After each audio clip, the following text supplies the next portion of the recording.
বাবার বাসায় 7 কেজি মিষ্টি আর 3 কেজি রসমালাই কিনে নিয়ে যাওয়ার পরে রাতের বেলা আমার স্বামীকে ভাত দেওয়া হলো 1 পিস পাঙ্কাশ মাছের ঝোল আর পোলট্রি মুরগি দিয়ে। খাবারগুলো দেখে আমার স্বামী বলে উঠলো, আর কোনো সস্তা জাতীয় খাবার নেই, এত দামি খাবার আমার গলা দিয়ে নামবে না। আমার চোখের কোণার পানি মুছতে মুছতে বললাম, ভাপমা মরা মেয়েকে বিয়ে করার আগে মনে ছিল না? স্বামী আর আমাকে কিছু বললো না। বাটি থেকে যখন তরকারিটা নিবে তখন আমি স্বামীকে বাধা দিয়ে বললাম, যে জিনিস খেতে ইচ্ছে করতেছে না সেটা খেয়ে আমাকে খুশি করা লাগবে না, একটু বসো, আমি তোমার জন্য ডিম ভেজে নিয়ে আসতেছি। আমি ডিম ভাজতে গেলে ভাবি তখন রান্নাঘরে এসে বলে, ডিম ভাজতেছো কেন, রান্না ভালো হয় না? আমি কি ভালো রান্না করতে পারি না? তখন আমি কিছুটা মাথা নিচু করে বললাম, আমার হাজবেন্ড পাঙ্কাশ মাছ আর পোলট্রি মুরগি একদম খেতে পারে না, অ্যালার্জি আছে। আমি কিছুটা খোঁচা মেরে বললো, কি বড় লোকের ছেলে তো, তার জন্য খেতে পারে না। দিন সকালবেলা 10টা বেজে গেছে, ঘুম থেকে ওঠার কোনো নাম গন্ধ নেই। এদিকে আমার স্বামীকে নাস্তা দিতে হবে, এদিকে আমি ডাকাডাকিতে ভাইয়া উঠে বলতেছে, কি রে এত সকালবেলা ডাকতেছ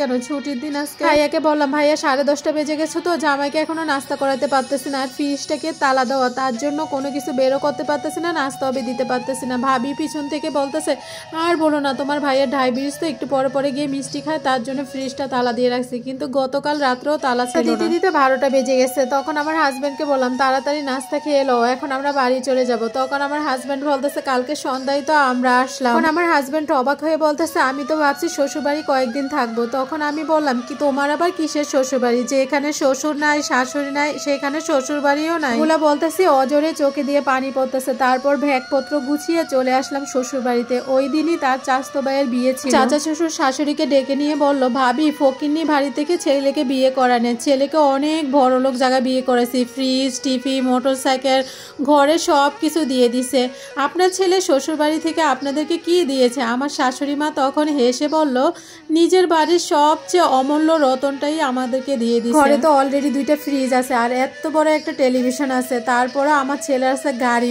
বাইকের কি দরকার? এগুলা যখন আমার শাশুড়ি বলতেছিল তখন আমার চোখ দিয়ে অজরে পানি পড়তেছিল। কি ভাগ্য গুণে এরকম একটা শাশুড়ি পেয়েছি আমি। কথা শুনে অজরে কান্না করতেছি। শাশুড়ি আমাকে দেখলো, দেখার পরে আয়শা বলতেছে, একটা কথা মনে রাখবি, যখনই কেউ অপমান করবে তখনই তুই সাথে সাথে প্রতিবাদ করবি, তাহলে দেখবি সমস্যার সমাধান হলে। শাশুড়ির মুখে এসব কথা শোনার পরে কান্না থামতেছে না। তারপর শাশুড়িকে কত সময় জড়িয়ে ধরে ঠান্ডা হলাম। সত্যি এই যুগে এরকম শাশুড়ি পাওয়া ভাগ্যের ব্যাপার। কিছুদিন পরে আমার ভাইয়া আর ভাবি আসবে। আমার হাজবেন্ডের হাতে লম্বা একটা লিস্ট জড়িয়ে দিলাম, যা আছে সবকিছু তুমি নিয়ে আসবে। তখন আমার হাজবেন্ড বলতেছে, আমি তো ভাবছি পাঙ্কাশ মাছ আর বয়লা মুরগি নিয়ে আসবো। তখন আমার শাশুড়ি বলতেছে, আমার বৌমা যেটা যেটা বলছে সব নিয়ে আসবে। আমি রান্না করলাম গরুর মাংস, মুরগি, খাসি, 4-5 রকমের মাছ, তারপরে হয়েছে পোলাও, যা আছে সব কিছু রান্না করলাম। ভাইয়া ভাবি খাওয়া দাওয়া করে দুপুরে বসলো রুমের ভিতরে। বসে আমাকে বলতেছে, আমার তো ব্যবসার অবস্থা ভালো না, বাবা যেই জমিগুলা তোকে লিখে দিছে সেই জমিগুলা দিয়ে যদি আমি জমিগুলা বিক্রি করে ব্যবসা করতে পারবো। তখন আমি বললাম, তোমাদের বাড়িতে গেছি পাঙ্কাশ মাছ আর বয়লা মুরগি দিয়ে খাওয়াই, পরের বার গেলে এগুলাও জটবে না। ভাবিকে বললাম, ভাইয়াকে কি সেম এগুলা দিয়ে খাওয়ান?